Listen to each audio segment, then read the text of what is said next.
سعيد بن أصبهاني قال حدثنا عبد بن غياث النخعي عن عبد الله بن سبرة الهمداني عن الشعبي قال سألنا عن الدجالة تقع في البر فتموت فيها. في البر ومن تاسو کو چې سات ک چرګ په کوی کې پریوزي نو د دې څه حکم ده؟ هله ویل سلويخ بوقي وبر او واسه دا وجوبن دي نو کوی په پاتشه. قال يلزم منها 70 دروا ورا دا 70 کې ما درتویل سلويخ وجوبن او ديرش استحبابا نو اویاشه. وما قد حدثنا صالح قال حدثنا سعيد بن منصور قال حدثنا هشيم قال اخبرنا المغيرة عن ابراهيم في البئر يقع فيها الجرز او السرور سنور بشي پکې پریوزي او بل دا حیوان پکې پریوزي نو د دینه به موږ څومره وباسو؟ آیا دا به پاکیږي او که نه پاکیږي؟ نو تاسو په دې پوه شئ چې ورته ویل چې دینه به تاسو وباسئ چې کله چرګه پریوزي خو بس مړه شي څلوېښت وجوبن او اویا استحبابن او دلته جرز او سنور چیرته پکې د جزور او اوخ پریوزي او چیلی پریوزي حیوان یا پیشی او مړشي نو بیا به د ویل دینه به څلوېښت بوکې وباسئ. او بعضې علما وایي چې د دې نه مراد هغه مذکرې مږې دي هغه که پکې پریوتې نو بیا هغه اوس دا و چې کومې مږې دي دا د پیشوګانو نه هم غټې دي پیشو ورنه ډارېږي نږدې هم نه ورځي وایي څلوېښت بوکې.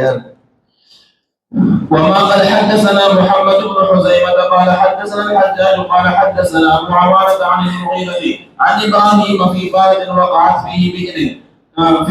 قال ينزح منها قد 40 دروا او په مقدار د څلوېښت بوکو باندې دا وجوبن دي. وما قد حدثنا حسين بن نصر قال دا څوارلس آثار د صحابه او تابعینو نقل کوي په دې خبره چې کلتین ماء کثیر نه دي. ته وګوره کوی ته چې چرګه پریوزي وای دا پلیتو شی اوبه وباسئ او تاسو چې دوه چاټۍ اوبه یې وای ګندې پکې وي دا پاکې دي.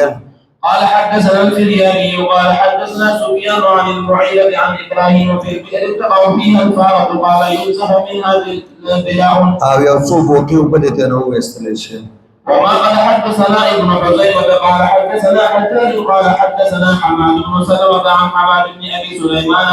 أنه قال في دجاجة وقعت في بئر فماتت قال ينزح منها قدر 40 دروا أو 50 ثم يتوضأ منها. بیا دې اودس کوي نو چې د کوی اوبه پلیتېږي نو کوی کو ور سلو چاټیو نه ډېرې دي بیا دوه چاټۍ اوبه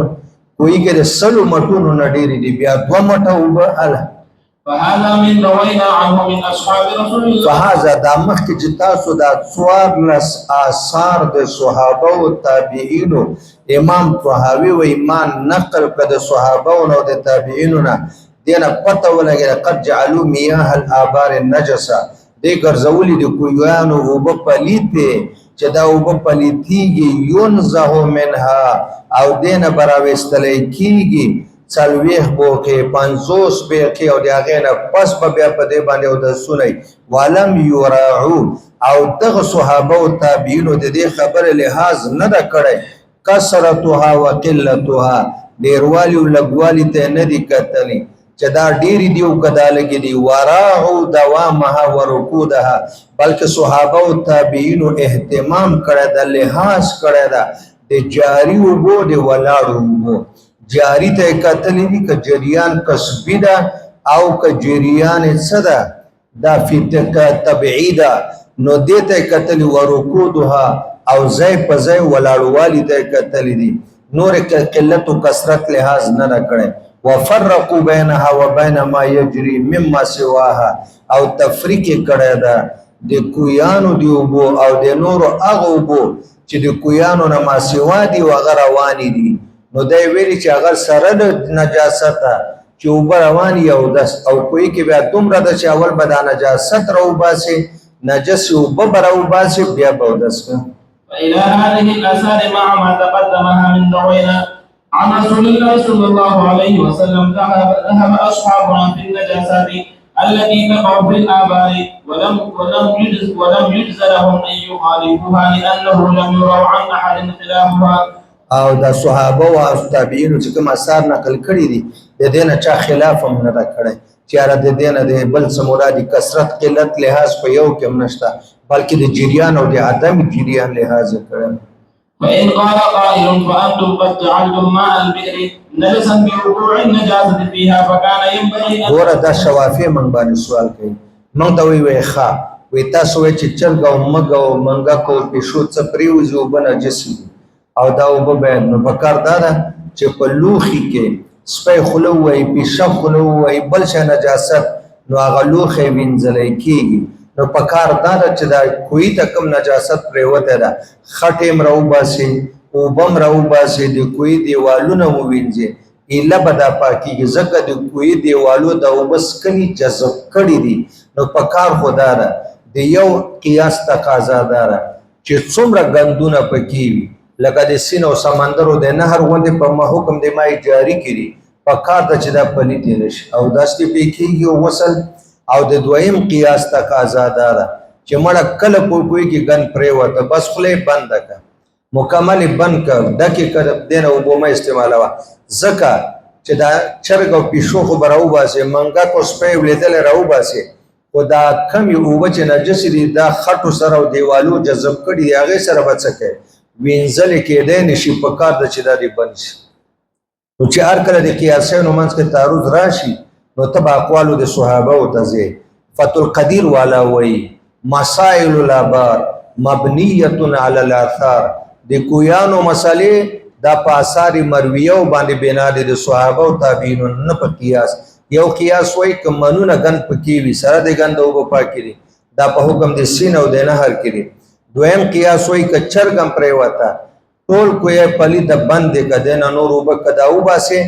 خټه څنګه کوي دیوالونه چې اوبه راښکلي دي جذب کړي هغې سره څه کوي موږ دې ته وکته چې نه هغه کومه خټه چې راایستل ممکن و هغه به راوباسې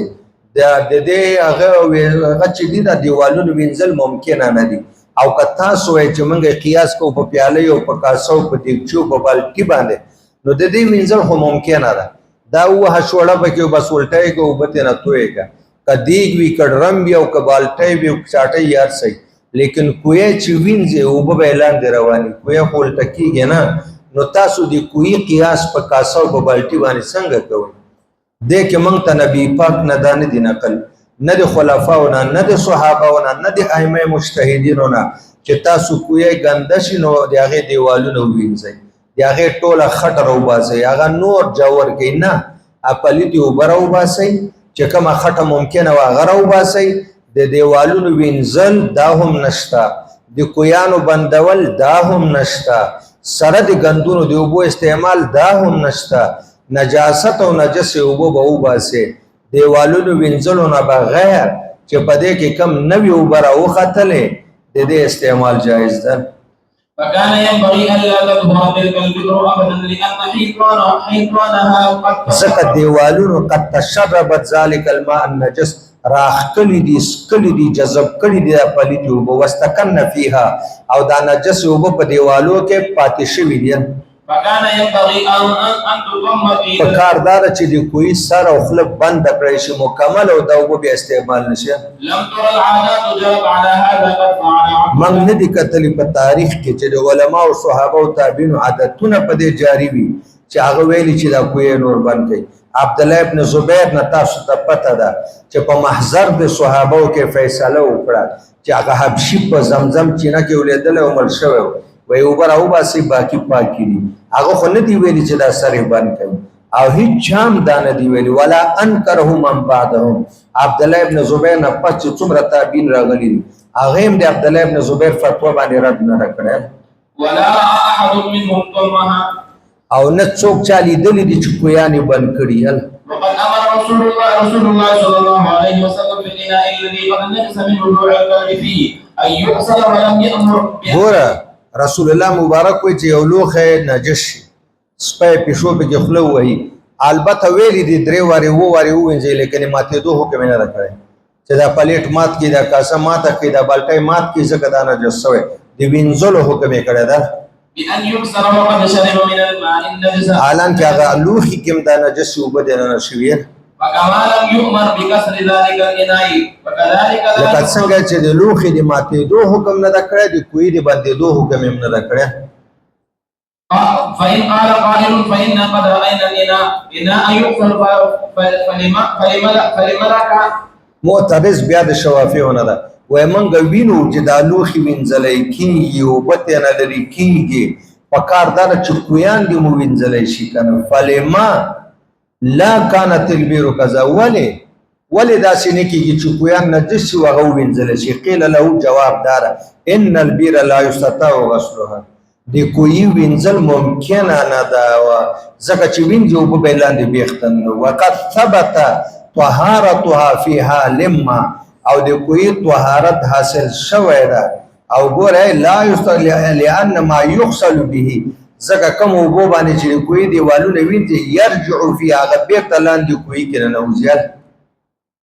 وليست كالإناء، او کویان د لوښو په شان ته نه دي الذي يهراق منه ما يغسل به، هغه چې اړولی شي له هغې نه هغه اوبه چې په کوم اوبو باندې دا لوښی وینځلی. فلما كانت البئر مما لا يستطاع غسلها وقد ثبت طهارتها في حال ما وكان كل في حال ما چې کله نجاست نه لري کې، وكان كل من اوجب نجاستها بوقوع النجاسه فيها فقد اوجب طهارتها. دا چا چې کویانو ته نجس ویلي په سبب د دې چې نجاست پکې پرېوځي. عامه علماء او صحابه او تابعینو کویانو ته پاک ویلي چې نجاست او نجس اوبه ترې نه وځي. وان لم ينزح ما فيها من طين فلما اگر کا خټه راونه باسي